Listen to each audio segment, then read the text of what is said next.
72 years ago, a United States Air Force bomber dropped an atomic bomb, codenamed Little Boy, on Hiroshima. An estimated 130,000 people perished.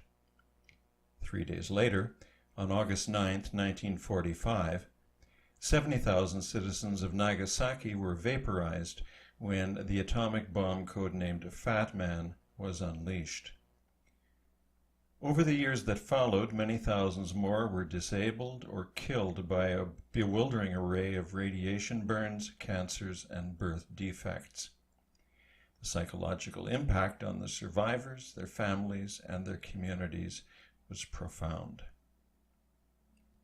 Those dying days of World War II seem impossibly far off. For people born after the post-war baby boom, we might as well be recalling the Peloponnesian War. However, for baby boomers, the bomb is not ancient history.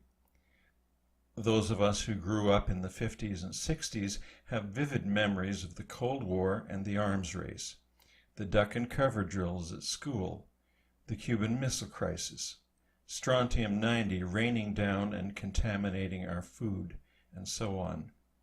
We had a healthy, rational fear of nuclear weapons, and the actual experience of nuclear weapons being tested and being used within living memory propelled a large and lively anti-nuke movement. Today's anti-nuclear movement is comparatively weak, and that's perhaps why members of NATO, excluding Holland, felt they could refuse to participate in the development of the nuclear weapons ban treaty that was passed by the United Nations General Assembly on July 7, 2017. We can't afford to be complacent. 9 countries that we know of have nuclear arsenals. These include the United States, Russia, United Kingdom, France, China, India, Pakistan, North Korea, and Israel. The slightest miscalculation by any of them could plunge the world into the darkness of a nuclear winter. So, what to do? We need to rebuild the movement. We need to start by talking to our families and our neighbors. We must educate, inform, and remind. This will not be easy, but we need to cut through the clutter of contemporary life. We must sweep away an array of political distractions and help focus attention on a truly existential threat. This bears repeating. We need to sweep away an array of political distractions and help focus on a truly existential threat. It's not that many of these issues aren't important, it's just that they will be totally irrelevant to the millions of dead that would result from a nuclear war. I'm proud to live in a city that is a member of Mayors for Peace. Winnipeg became a member of this organization in 2003, and in doing so joined with over 7,400 cities around the world in calling for a ban on nuclear weapons. As I've done for many years, I participated in Winnipeg's annual Lanterns for Peace ceremony, the subject of this video. I hope you enjoy the video, but even more, I hope that you go forward and talk to your friends, talk to your neighbors, talk to your politicians. Raise hell. We need a ban on nuclear weapons, and we need it now. The City of Hiroshima, Peace Declaration, August 6, 2017. Friends, 72 years ago today, on August 6, at 8:15 a.m., absolute evil was unleashed in the sky over Hiroshima. Let's imagine for a moment what happened under the rolling mushroom cloud. Pika, the penetrating flash, extreme radiation, and heat.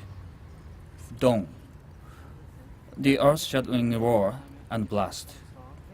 As the blackness lifts, the scenes emerging into view reveal countless scattered corpses shattered beyond recognition, even as men or women.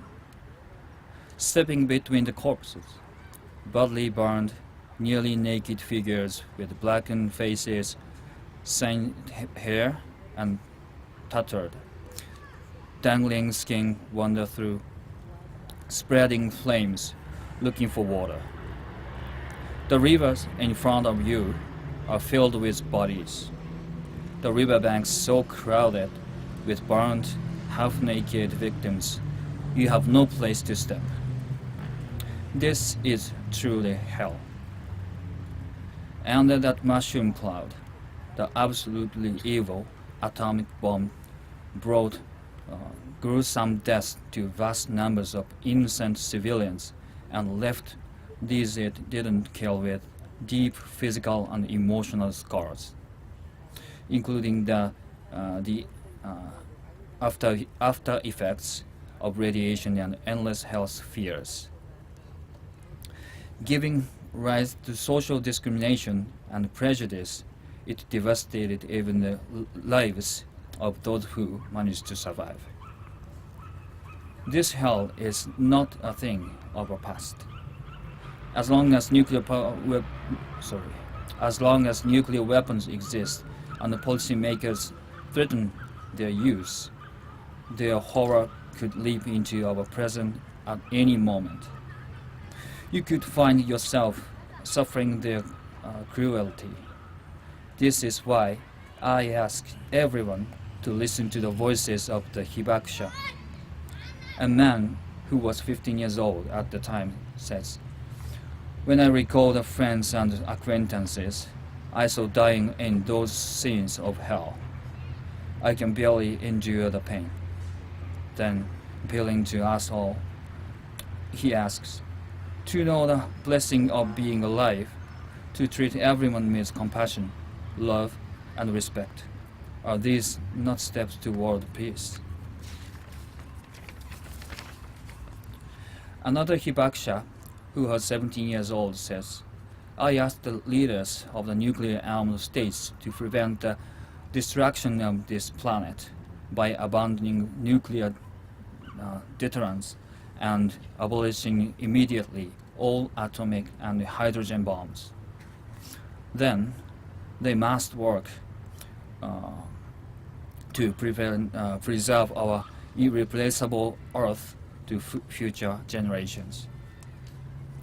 Friends, this appeal to conscience and this demand that policymakers respond conscientiously are deeply rooted in the hibakusha experience. Let's all make their appeal and demand our own, spread them throughout the world, and pass them on to the next generation. Policymakers, I ask you, especially to respect your differences and make good faith efforts to overcome them.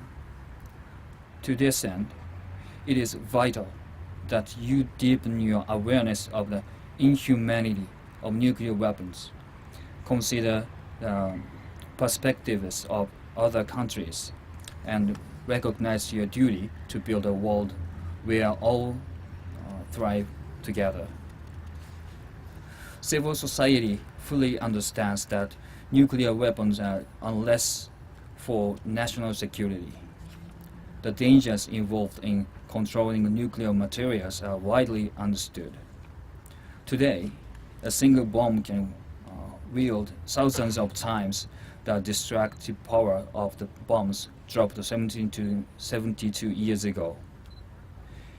Any use of such weapons would plunge the entire world into hell, the user as well as the enemy. Humankind must never commit such an act. Thus, we can accurately say that possessing nuclear weapons means nothing more than spending enormous sum of money to endanger all humanity. Peace Memorial Park is now drawing over 1.7 million visitors a year from around the world. But I want even more visitors to see the realities of the bombing and listen to survivor testimony.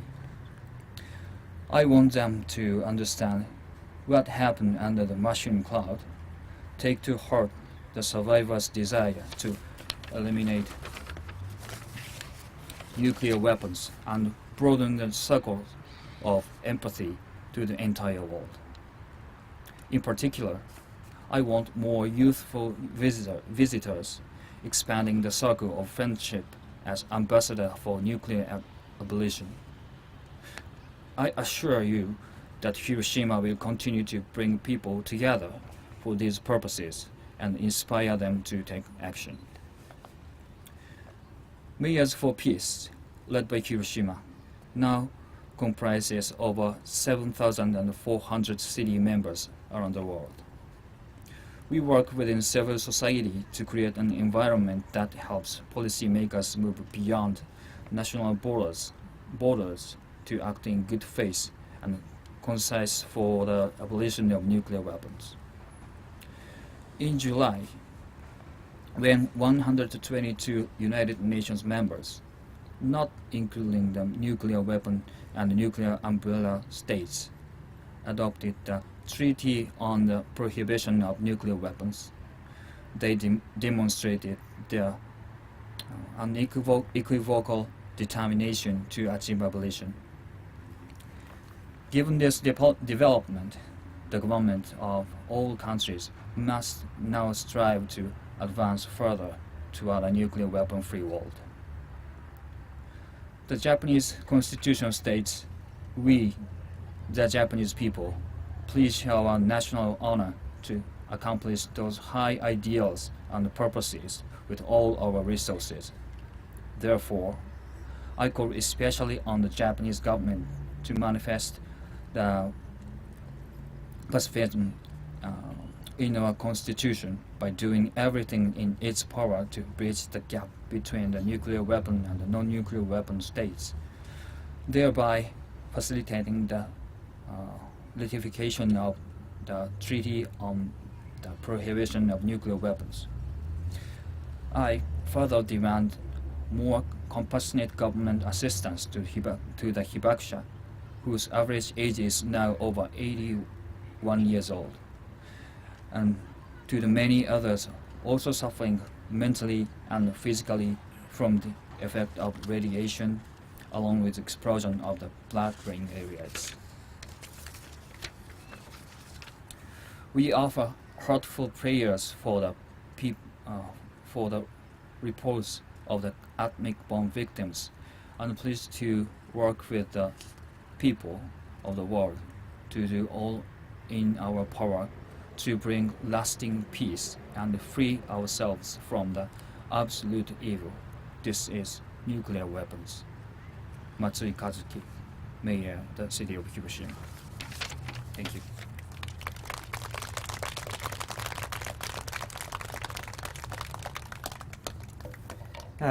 Thank you, Yoshi. And then next is the story of Sadako by Candice Erick. I think is right pronunciation.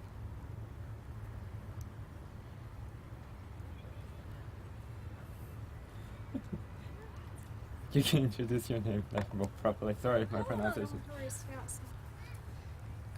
okay, so. Okay. The story of Sadako Sasaki.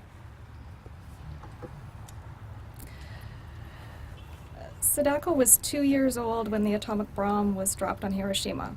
She was 2 kilometers away from where the bomb exploded. Most of Sadako's neighbors died, but Sadako wasn't injured at all, at least not in any way people could see. Up until the time Sadako was in the 7th grade in 1955, she was a normal, happy girl. However, one day after an important relay race that she helped her team win, she felt extremely tired and dizzy. After a while, the dizziness went away, leaving Sadako to think that it was only the exertion from running the race that had made her tired and dizzy. But her tranquility did not last. Soon after her first encounter with extreme fatigue and dizziness, she experienced more incidents of the same. One day, Sadako became so dizzy that she fell down and couldn't get up. Her schoolmates informed the teacher, as later Sadako's parents took her to the Red Cross hospital to see what was wrong with her. Sadako found out she had leukemia, a kind of blood cancer. Nobody could believe it. At that time, they called leukemia the A-bomb disease. Almost everyone who got this disease died, and Sadako was very scared. She wanted to go back to school, but she had to stay in the hospital where she cried and cried. Shortly thereafter, her best friend Shizuko came to visit her. Shizuko brought some origami, the folding paper. She told Sadako of a legend. She explained that the crane, a sacred bird in Japan, lives for 100 years, and if a sick person folds 1,000 paper cranes, then that person could soon get well. After hearing the legend, Sadako decided to fold 1,000 cranes in the hope that she would get well again. Sadako's family worried about her a lot. They often came to visit her in the hospital. Sorry. They often came to visit her in the hospital. Where was I there now? Sorry. They often came to visit. Okay, Sadako's family worried about her a lot. They often came to visit her in hospital to talk to her and to help her fold cranes. After she folded 500 cranes, she felt better, and the doctor said she could go home for a short time. But by the end of the first week back home, the dizziness and fatigue returned, and she had to go back to the hospital. Sadako kept folding cranes even though she was in great pain. Even during these times of great pain, she tried to be cheerful and hopeful. Not long afterwards, with her family standing by her bed, Sadako went to sleep peacefully, never to wake up again. She had folded a total of 644 paper cranes. Everyone was very sad. 39 of Sadako's classmates felt saddened by the loss of their close friend and decided to form a paper crane club to honor her. Word spread quickly.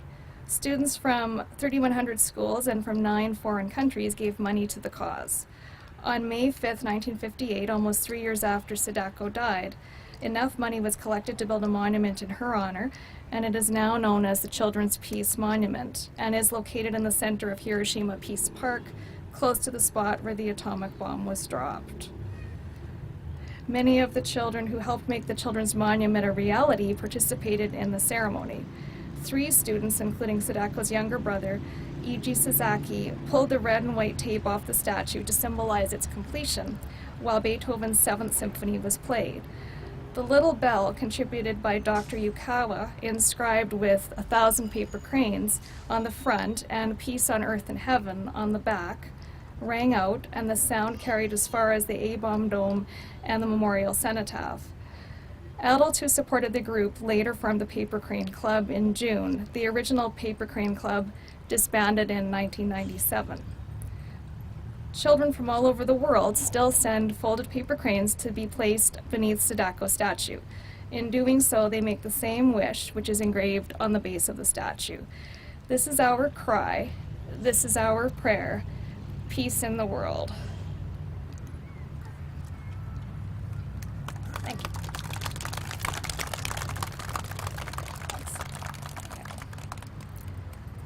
Okay, so she's gonna read a part of a Black Rain, just as it.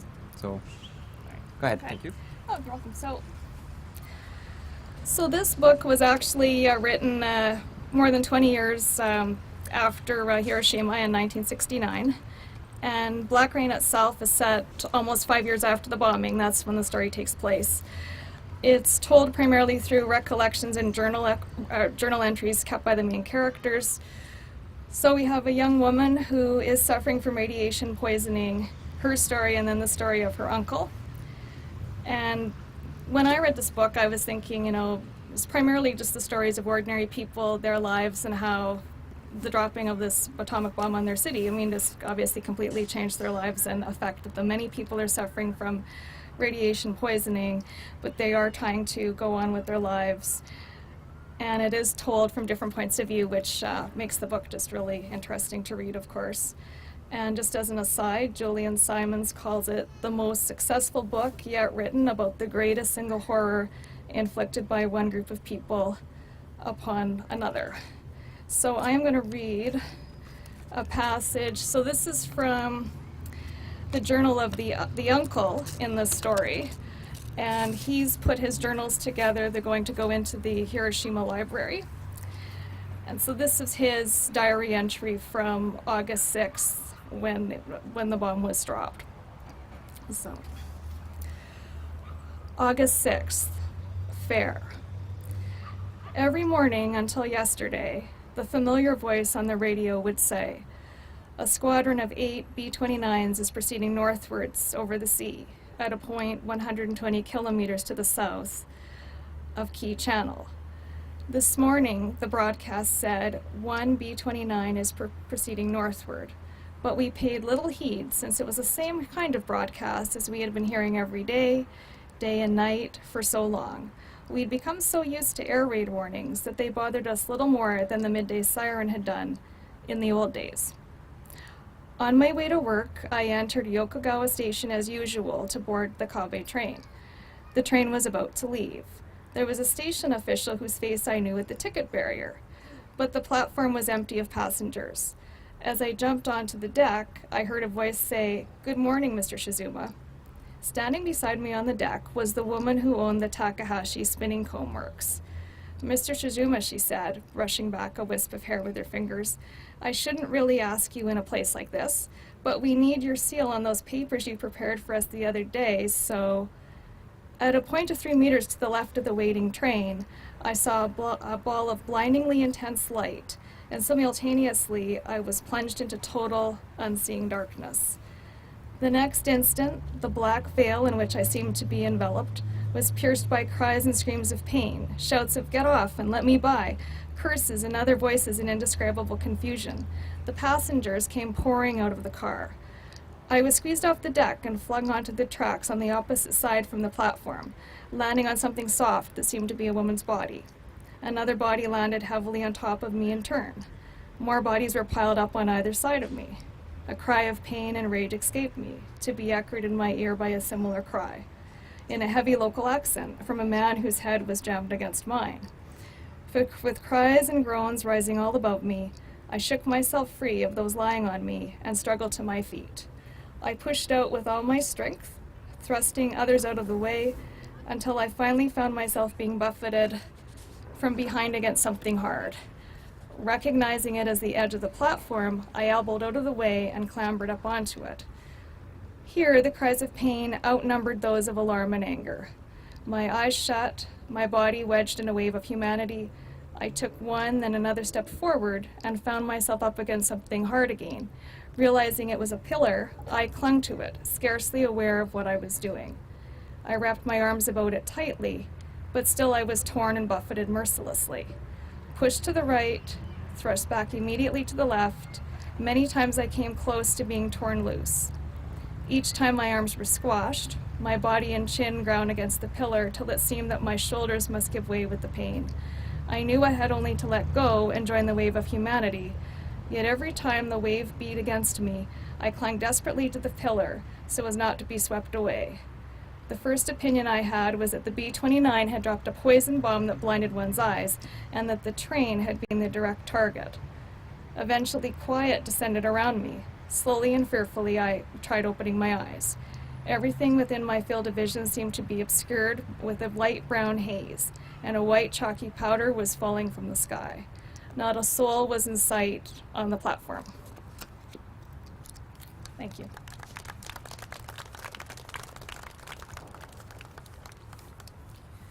Okay, so we're gonna move on to the next is the Ellen Judd, professor of the University of Manitoba. She's gonna talk about the disarmament over 2020. Where's Ellen? Oh, there she is.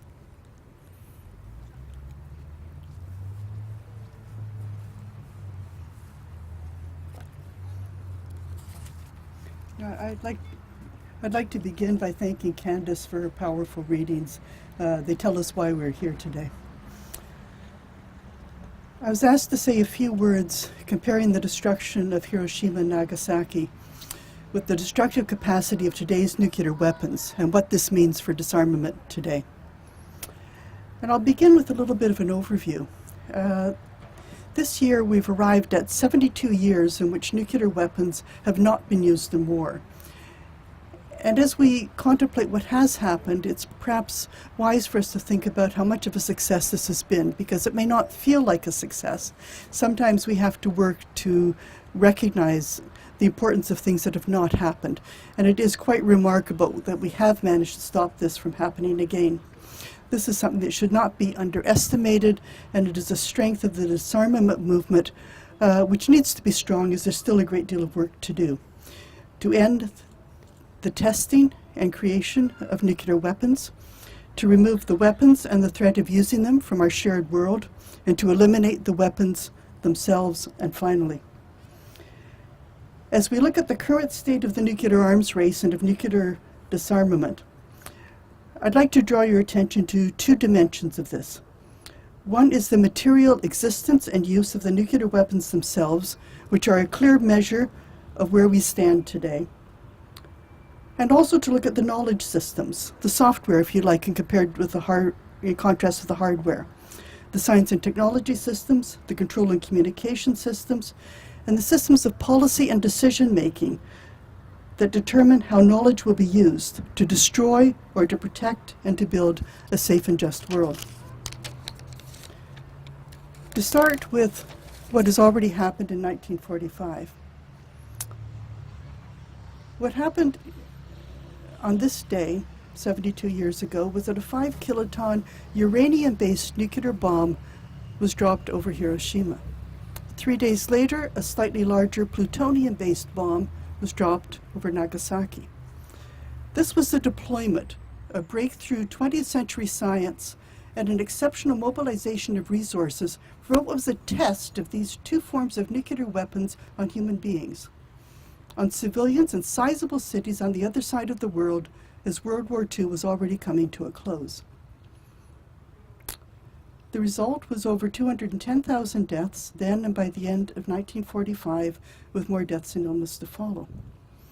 Another result was a profound rejection of what had been done, including a rejection by many who had worked on the project itself, and the emergence of a popular movement for nuclear disarmament. Governments were also mobilized against the use of nuclear weapons. As early as the 24th of January 1946, at the very first meeting of the newly established United Nations, the General Assembly, as its first resolution, called for the elimination of nuclear weapons. We have had, since that time, a global movement for nuclear disarmament, including people within the United States and other nuclear-armed nations, for whom Hiroshima and Nagasaki have been a touchstone for the peace movement. So what we could ask is, where are we now? The intervening decades have seen both nuclear arms races, with tests, production, proliferations, and threat of nuclear war, and it has also seen a series of efforts, if not always aimed at elimination, at least for the control and the reduction of nuclear weapons. If we look at the situation now in numbers, the latest estimate is that there are about 14,900 nuclear weapons held by 9 nuclear powers. Of these, about 14,000 are held roughly equally by the United States and Russia. These range from strategic weapons that, if exploded on a metropolis, could kill millions, to what are called tactical nuclear weapons that are designed to be used on battlefields, just in ordinary artillery shells or in torpedoes. These are to be delivered variously through missiles, submarines, bombers, in various formations, and they are subject to delicate control and communication systems. One of the important preoccupations is to ensure that a nuclear power does not lose its nuclear capacity in a first strike. Consequently, the United States and Russia each have about 1,800 nuclear weapons on immediate standby, able to be launched within minutes. There is also the creation of anti-ballistic missile systems, which are deployed to protect not you and I, as we might imagine, but each country's nuclear weapons so that they will remain active and able to be used. To turn a common phrase around, the best offense is a good defense. Since 2012, there's been a renewed arms race in the world. There had been an effort to renew efforts at arms control with the New START program that was intended to replace or to reduce the nuclear weapons of the United States and Russia. And it is the reduction in the arsenals of these two countries that is key to all effective disarmament.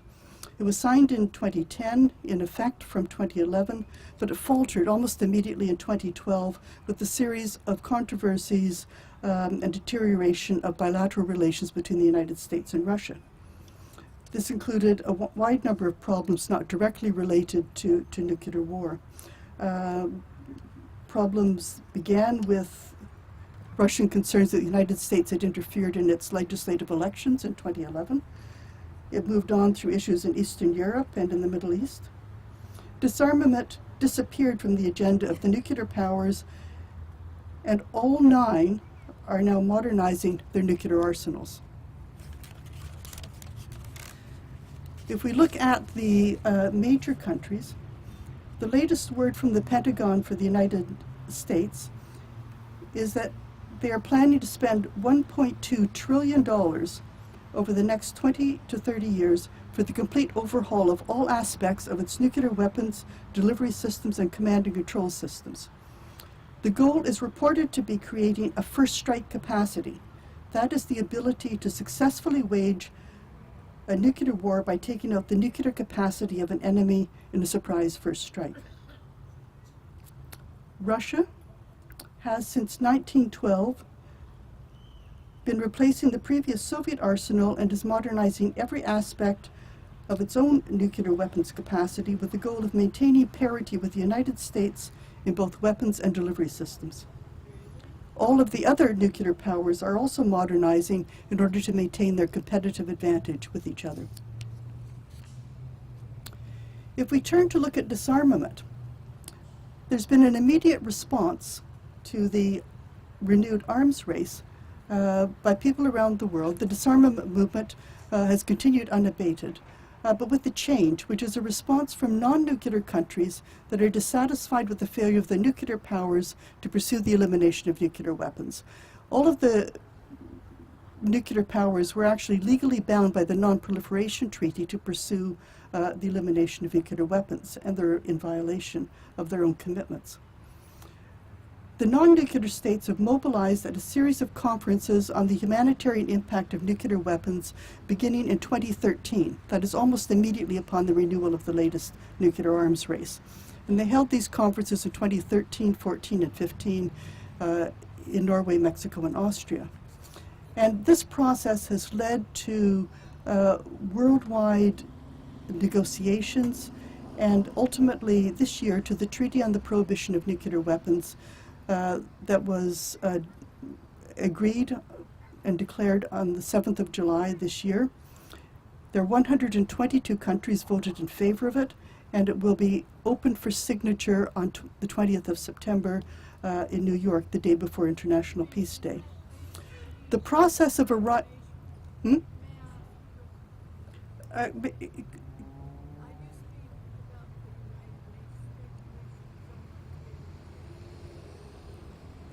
So I can't hear you. Is it the United Nations work that you're discussing? The treaty is a treaty that has been declared in the United Nations. Yes. And it's a treaty that is also mentioned on the handout that you've been given here. So what we have, I'm just about to explain this, okay? What we now have is an agreement that came out of this series of international discussions among states that's been going on since 2013, and there was an agreement that reached by the third of these conferences in 2015 that the countries involved wished to proceed with the treaty, and there were then negotiations about what was to go in the treaty. Agreement was reached, and this was voted on and approved by 122 countries as of July 7th this year. This entire process was boycotted by all of the nuclear powers and countries that were in defense agreements with those nuclear powers. So everybody who participated most of the countries that participated in this process did sign it. So when it came to a vote, it was 122 countries in favor, 1 abstention, and 1 country that participated and voted against. But basically, the countries that didn't want to approve of it basically just didn't participate at all and don't want to be at all involved in this process. It was essentially just boycotted. Nevertheless, this is a very encouraging development in the global level of support for nuclear disarmament. It includes very many influential countries, most of Central and South America and Africa, and very notably and encouragingly, it includes Iran and Saudi Arabia, as well as other countries that are very close to conflict zones. What has happened is that we have, in a sense, arrived at the next stage in the disarmament process. We have procedures for peace, order, and good government that are appearing at the international level. The disarmament movement that has been so successful for 72 years now has the task of continuing to carry on with this. And at this point, I believe we turn to the lanterns and to remembering what really matters. Thank you.